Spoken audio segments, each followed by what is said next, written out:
Hello friends, welcome to our YouTube channel Railway Engineering by Subbarao. Today our topic is Railway Curves Part 23. In Railway Curves Part 23, speed and curves with points and crossings. In this speed and curves and points and crossings, turnout takes off from inside of the curve. This Part 23 video has been explained about turnout takes off from inside of the curve in connection with speed and curves with points and crossings. Then turnout not followed by reverse curves and turnout followed by reverse curves. Next, for calculation of speeds on curves with points and crossings, for turnouts takes off from inside of the curve shall strictly follow the manual provisions. As per the IRPWM para 412, if turnout takes off from the inside of the curve, there are two cases. Case number 1, turnout not followed by reverse curves. On main line curve from which a curve of similar flexure takes off, not followed immediately by a reverse curve. The turnout curve shall have the same cant as the mainline curve. Again I am repeating, the turnout curve shall have the same cant as the mainline curve. Next, number 2, turnout followed by reverse curves. A change of cant on the turnout may be permitted starting behind the crossing, that is after the last exit sleeper, and being run out at a rate not steeper than 2.8 mm per meter and subjected to the maximum cant on mainline turnout being limited to 65 mm. Again I am repeating, the maximum cant on mainline turnout being limited to 65 mm. Okay friends, we can solve the one example problem regarding turnout takes off inside of the curve with two cases. We shall move further. Dear friends, welcome back. Speed and curves with points and crossings. Today we are discussing the subject of turnout takes off from inside of the curve. You observe here, so this is mainline curve, radius of 1000 meter. This is turnout curve. This turnout takes off from inside of the curve. This one impulse turnout takes off from inside of the curve. So that is similar flexure. In the last video, we was discussed about turnout takes off from outside of the curve. So what is the repercussions? Turnout takes off from inside of the curve. Mainly there are two conditions. Number 1, case A, turnout not followed by reverse curve. Next, case B, turnout followed by reverse curve. So in both, what consequences we will face for calculation of speeds And with manual provisions. here? Given data,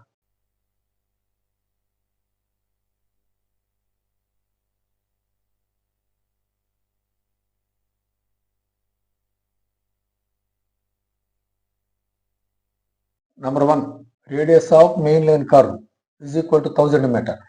Maximum sectional speed MSS is equal to 130 kmph. Then allowable speed on turnout side. Generally it is 30 kmph if you take off from straight line. But whereas it is take off from inside of the curve. So that's why allowable speed on turnout side is equal to 15 kmph. Next, assumed data. Cant deficiency for main line is equal to 100 mm. Cant excess is equal to 75 mm. Radius for 1 in 12 turnout RT is equal to 441.36 meter. Next, dynamic gauge, that is G is equal to 1750. What is dynamic gauge? Dynamic gauge is equal to normal gauge plus width of the rail head, that is from center to center of rail heads, that is 1750 mm. For all calculation purposes, instead of gauge, this should be dynamic gauge 1750 mm. Next, so turnout takes off from inside of the curve means it is a singular flexure. Resultant radius of singular flexure is equal to, so that is the resultant degree. Resultant degree is equal to mainline degree plus turnout degree. After simplification, Rm into Rt by Rm plus Rt. Radius of mainline into radius of turnout by radius of mainline plus radius of turnout. Resultant radius Rr is equal to 1000 radius of mainline into radius of turnout 441.36 by 1000 plus 441.36. After simplification, 306.21 meter. In similar flexure, turnout takes off from inside of the curve. There are two cases.